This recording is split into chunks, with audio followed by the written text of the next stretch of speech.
Bonjour à tous et bienvenue dans A Geekno consacré à l'iPhone X et l'iPhone 8. On se retrouve aujourd'hui pour faire le bilan un peu de ce keynote d'Apple qui s'est déroulé il y a quelques jours et pendant lequel il y a eu pas mal d'annonces, mais on se concentre avec Vincent qui est présent sur le plateau sur les deux grosses annonces vraiment à retenir. C'est celle de l'iPhone 8 et de son grand frère l'iPhone 8 Plus, mais aussi évidemment le fameux iPhone X. Déjà, on va quand même parler de l'iPhone 8. C'est on va dire globalement une mise à jour très légère de l'iPhone 7. Ouais, si on pouvait dire que est-ce que ça valait de sauter une génération comme nous a habitué Apple ces derniers temps avec justement les modèles intermédiaires avec un petit S après le nom. C'est vrai qu'on est plus proche de ça, d'un 7S et d'un 7S Plus que sur un 8 qui apporte vraiment beaucoup de nouveautés. Enfin, je sais pas ce que tu en as ressenti, mais clairement. En fait, le problème de cet iPhone 8, je pense qu'ils l'ont appelé comme ça pour éviter, vu qu'ils prononcent à l'anglaise iPhone 10, donc iPhone 10 pour les 10 ans de l'iPhone. Donc c'était pour éviter que les gens se disent mais c'est bizarre, pourquoi vous passez du 7S au 10 d'un coup. Ils ont fait en fait un coup à la Microsoft qui est passé de Windows 8 à Windows 10. Après, oui, mais c'est vrai qu'au niveau des nouveautés, oui, il y a des choses très sympas, mais vraiment pour moi, ça ne vaut pas le saut de génération qui s'impose cette année. Je vais peut-être rappeler quelques-unes des nouveautés qui ont été annoncées.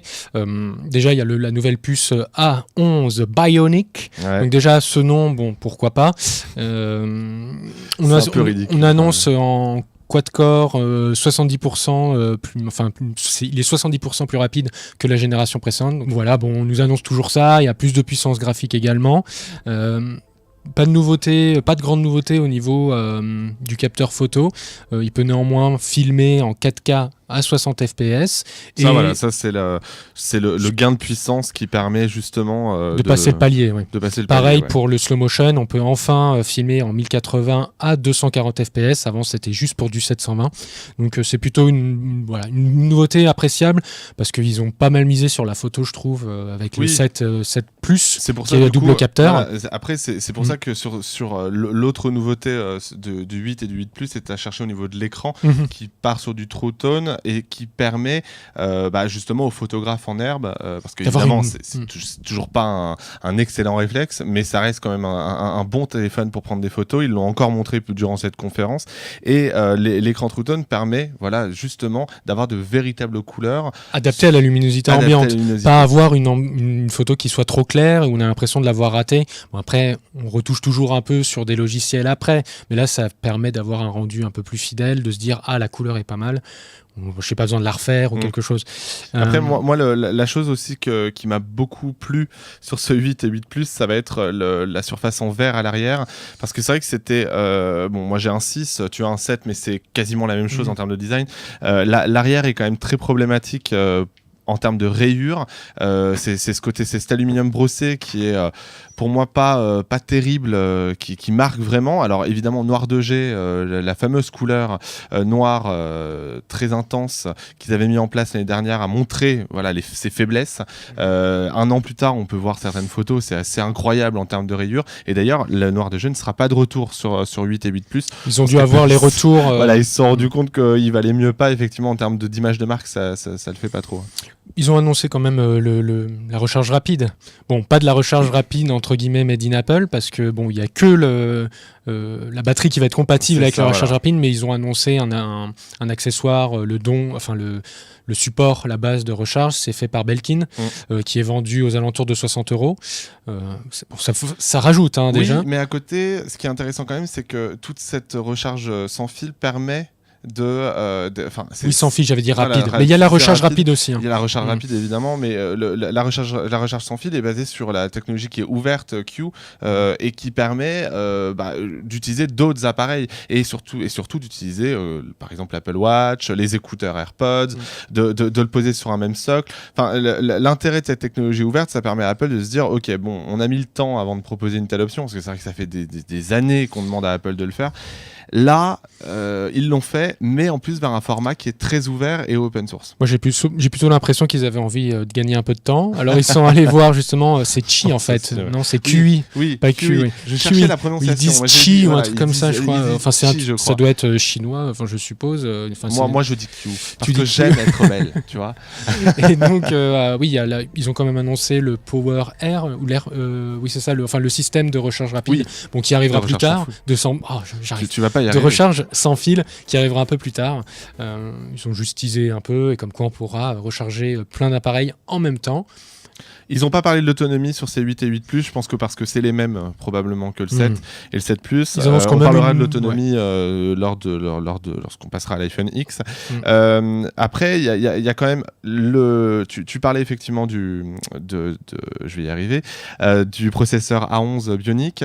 C'est un processeur qui a été taillé pour la réalité augmentée. On a pu voir une démo sur un jeu. Voilà. Non, mais elle n'était pas passionnante. En fait, par rapport à la WWDC qui était beaucoup plus impressionnante en quelque sorte de ce côté-là, et même pendant tout l'été avec les bêtas d'iOS 11, AirKit il n'a pas brillé, on va dire, par sa présence lors de cette keynote.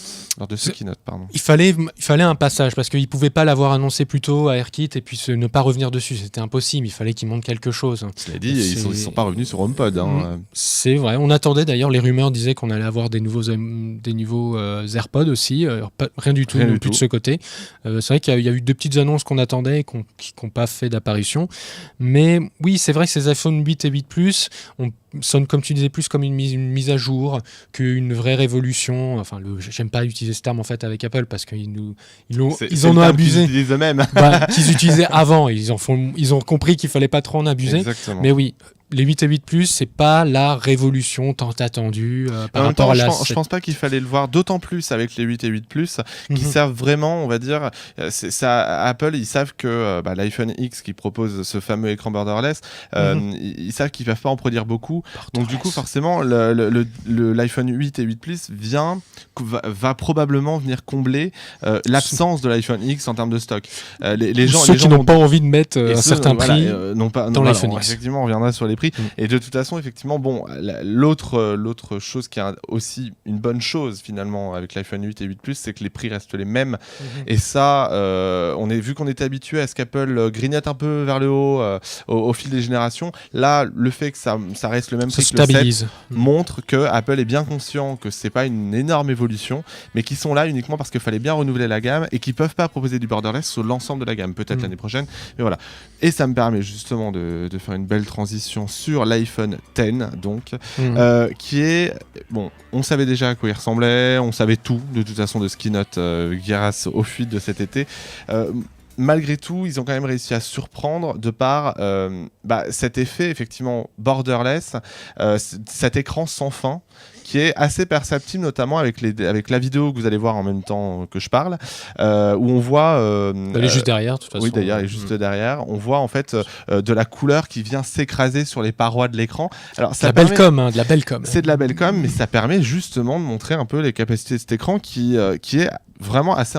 qui est impressionnant quand même. Déjà, on passe sur du OLED. Donc, on passe sur du OLED. Enfin, le OLED est enfin là. Un super Retina même. Voilà, ils n'utilisent pas vraiment OLED. Ils ont dit une fois OLED pendant la conférence, puis ils ont dit après direct pop-up qui a été modifié de chez Apple, alors qu'on sait tous que... c'est un écran Samsung qui est moins bien que l'écran des Galaxy S8 dans la mesure où l'écran tactile, la surface tactile, est pas inclus dans l'écran contrairement aux écrans de Samsung.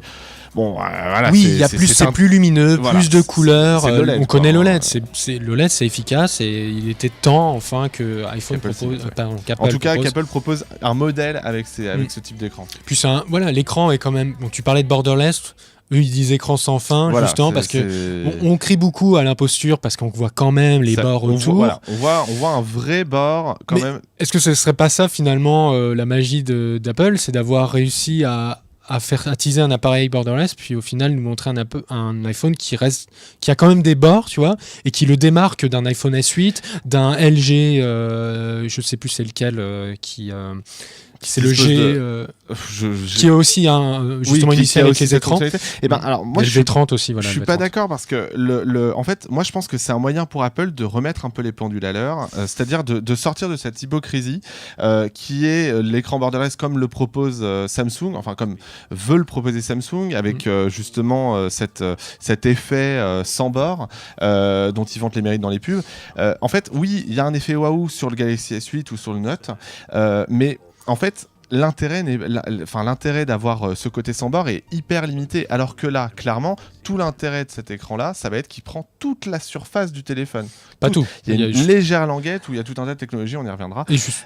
Moi, c'est justement ce qui me pose problème, cette petite languette. J'ai l'impression que pour quelqu'un qui va passer d'un iPhone 7 à un iPhone X, il va falloir qu'il réapprenne un peu à utiliser un portable, parce que oui, bon, ça c'est bien, parce que ça veut dire qu'ils se remettent un peu en question en termes d'utilisation d'interphone.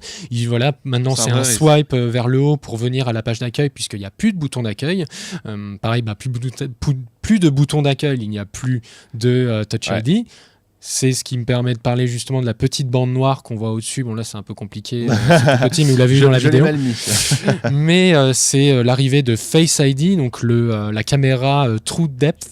C'est dur à dire, hein. J'en ai marre, ces expressions en anglais. En plus, on se fout de moi à chaque fois que je prends l'accent. Et donc, qui permet d'intégrer la reconnaissance faciale. On connaissait la reconnaissance par iris sur le Note. Maintenant, la reconnaissance faciale qui est sujette à caution, il faut toujours être prudent, mais Apple dit qu'il a développé un système qui permet de vraiment, avec plusieurs protocoles de sécurité, qui permet qui se met à jour régulièrement en fonction, t'as un peu de barbe, tu portes des vêtements, t'as tes lunettes, qui est censé en fait surtout grâce à un système de projection de points. En fait, c'est ça le système révolutionnaire. C'est ça le système, parce que contrairement au Note 8 ou au Galaxy S8, c'est pas une photo qui est prise. Oui. Donc du coup, le téléphone va constamment rester à l'écoute en quelque sorte du visage qu'on aura. Et donc c'est-à-dire que c'est on verra évidemment en pratique, parce qu'on a vu le petit fail. Effectivement, on a vu le petit fail pendant la conférence, mais moi j'attends de voir effectivement si, comme le S8 ou le Note 8, une simple photo permet de déverrouiller le téléphone. A priori, avec la technologie utilisée par Apple, donc les petits points, c'est pas le cas, ça ne devrait pas être possible. Non, parce que ça prend pas une photo de votre visage, c'est en fait ça dessine les contours vraiment avec la profondeur, et c'est ce qui fait qu'on a forcément un visage différent, alors qu'il n'y a pas l'effet de profondeur avec une photo, et c'est ce qui posait problème avec le Galaxy S8 avec la reconnaissance faciale et du Note 8. Qu'est-ce qu'il y a d'autre de nouveau ? Toujours lié à la caméra et à Face ID. Il y a quand même la nouveauté de cet iPhone X. Pour moi, c'est ce qui justifie l'achat. Non, pas du tout. Il se ment à lui-même. Il se ment à lui-même. Attends, tu peux incarner une licorne mais moi, je trouve ça... ou un caca emoji. C'est pas possible, c'est pas possible. Je suis désolé, un emoji, c'est non, c'est niet. En fait, c'est gadget, c'est le gadget qui va. Ces gadgets n'empêche que ça permet justement de montrer la qualité de la reconnaissance faciale de cet iPhone X. Oui. On a pu voir les animations sur les visages des personnages des animojis justement, qui étaient quand même assez bluffantes, même sur le caca emoji. Et Dieu sait que c'est pas facile. Donc du coup. Là, on va dire Apple a inventé le motion scan, mais portable. Voilà, mais en fait, je pense que oui, c'est gadget, mais un peu comme les emojis fut un temps, personne n'y croyait. Aujourd'hui, tout le monde les utilise. C'est devenu un vrai langage. Alors, je pense que vraiment, entre utilisateurs d'iPhone, ça peut devenir une vraie mimique. Et ça, c'est justement aussi un vrai bond technologique en termes de reconnaissance des mouvements du visage. Je suis pas aussi emballé que toi. Oui, c'est sûr que ça apporte quelque chose de nouveau, mais moi je pense que surtout ça sert de vitrine au nouveau processeur A11. Oui, évidemment. En plus, il y a une déclinaison justement sur l'iPhone X qui est l'iPhone 11 Neural Engine, donc il y a intégré Bionic Neural Engine. Et c'est ce qui permet de mettre à jour en temps réel de la reconnaissance de visage qui se met tout le jour à jour pour en fonction de vos changements. On en profite juste par rapport justement à ce capteur-là pour dire que le mode portrait arrive dans le mode selfie. Jusqu'à présent, effectivement, c'était avec les capteurs arrière et les fameux capteurs arrière qui offre évidemment un grand angle. Double capteur. De ce côté-là, il y a des vraies améliorations. Ils sont même supérieurs au capteur du 8, pardon. Déjà, il y a comment ça s'appelle ? Il y a la stabilisation optique pour les deux. Il me semble plus s'il y avait aussi sur le 8 ou le 8S, le 8 Plus. Mais en tout cas, ce qui est sûr, c'est qu'il a le téléobjectif sur le double capteur et peut capturer plus de lumière parce qu'en fait, la focale est beaucoup plus, enfin pas la focale, l'ouverture est beaucoup plus grande. Donc c'était un peu le défaut du 7 Plus, c'est-à-dire que dès que tu basculais sur le téléobjectif, tu avais un gros problème de luminosité. Ça allait pas du tout, tu perdais plein de détails, il y avait beaucoup de bruit. Fallait retoucher derrière, forcément. Donc, je suis très curieux, voilà, on n'a pas eu le téléphone en main encore, j'espère qu'on va pouvoir, à l'approche de la sortie en novembre, tester un peu ce capteur, voir s'il arrive quand même à avoir un meilleur niveau en luminosité. C'est quelque chose que j'attends vraiment. Le fait est justement, malgré tout, de proposer cet écran gigantesque, on va dire, enfin en tout cas quasiment sans bord, sans fin, allez, on va utiliser ce terme-là. Le fait d'utiliser cet écran sans fin ne pose pas problème au niveau de l'autonomie. Ils annoncent 2 heures, un bon 2 heures supplémentaires par rapport au 7. Effectivement, moi je pense qu'on va partir sur une batterie qui sera probablement la même qu'un 8 Plus, c'est-à-dire toujours un petit peu plus améliorée parce que c'est un téléphone plus grand. Cela étant, moi ce qui me chagrine un peu sur cet iPhone X, et c'est ce qui va probablement chagriner les possesseurs d'un téléphone Plus, un iPhone Plus, c'est qu'on perd en taille quand même, en taille d'écran, en taille de surface de lecture. Donc du coup, il y a moins de choses. Il faut beaucoup plus scroller que sur un iPhone Plus. À peu près d'ailleurs, j'avais vu les vidéos sur le net, on voyait qu'il fallait scroller de la même façon sur un iPhone normal. Donc du coup, ça n'a finalement pas grand intérêt d'avoir une surface d'écran si grande. Du coup, c'est ça. C'est un petit peu dommage. On voit bien que c'est une toute première version de l'iPhone X et probablement que l'année prochaine il y aura un iPhone X Plus, tu vois, avec un écran plus grand, quelque chose, ce que lui permet, ce que permettra probablement l'industrie dans le futur. Je veux pas connaître le prix du coup de l'iPhone X Plus, parce que ça, déjà, exactement. Là on passe très clairement sur du très haut de gamme on parle beaucoup de le smartphone OLED, il faut bien se l'avouer. Le smartphone le plus cher d'Apple. Alors oui, plus cher en prix de base, parce que là on commence déjà à 1159 €. Ouais. On était même loin de ce que les rumeurs annonçaient, environ 1099, c'est ça ? C'est ça. Oui, c'est un palier. Beaucoup, voilà, on a toutes sortes de comparaisons. Non, mais après il faut pas jouer les hypocrites. Effectivement, c'est plus qu'un SMIC. Malgré tout, il faut se dire qu'effectivement c'est de la technologie OLED. Vous n'avez qu'à voir les écrans de télévision aujourd'hui en OLED Full HD, enfin 4K, pardon, même Full HD. Un Full HD OLED aujourd'hui, ça coûte plus de 1500 €. Un 4K, on est à plus de 2000 €. Donc en fait, en remettant les choses en perspective et en se disant qu'on a entre les doigts un écran qui a une résolution, je l'ai plus exactement en tête, mais qui est beaucoup plus élevée que qui est probablement c'est Super Retina, je crois que c'est le terme utilisé sur cet écran. Et ben forcément derrière, le prix de l'OLED coûte encore très cher, donc il faut remettre les choses en perspective. Donc forcément, oui, 1159 €, c'est beaucoup. Pour autant, c'est raisonnable par rapport à la technologie utilisée. Ouais, mais va expliquer ça aux constructeurs concurrents qui proposent déjà de l'OLED depuis longtemps et qui proposent toujours des téléphones à moins de 1000 €. Oui, mais pas forcément sur la même résolution. Pas des iPhones. Exactement, il n'y a pas la petite pomme à l'arrière. C'est la petite pique, mais oui, forcément, il y a toujours une part de payer la marque. Ça a toujours été comme ça avec Apple. Tu auras toujours les détracteurs côté Android qui vont dire ça. Moi, je le nie pas, mais ce qui n'empêche pas que les iPhones ont une très bonne ergonomie, une très bonne utilisation. Oui, c'est ça. Et je suis curieux de savoir si ce sera la même chose avec l'iPhone X, parce que oui, il y a une nouvelle façon d'utiliser un portable, une nouvelle façon d'utiliser même un iPhone. Et voir si le Face ID fonctionne aussi bien qu'à la conférence. On verra ça, donc ça sort le 3 novembre. Voilà, et en précommande le 27 octobre pour ceux qui auront évidemment les moyens. Les moyens. Et d'ailleurs, j'ai oublié de dire la date de sortie du 8 et du 8 Plus, c'est le 22 septembre avec les précommandes lancées le 15. Donc a priori, vous aurez déjà vu l'émission quand les précommandes seront lancées.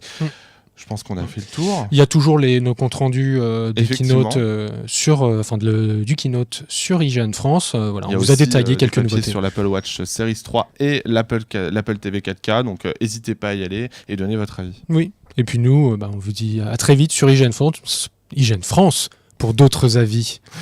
Ciao. Salut à tous.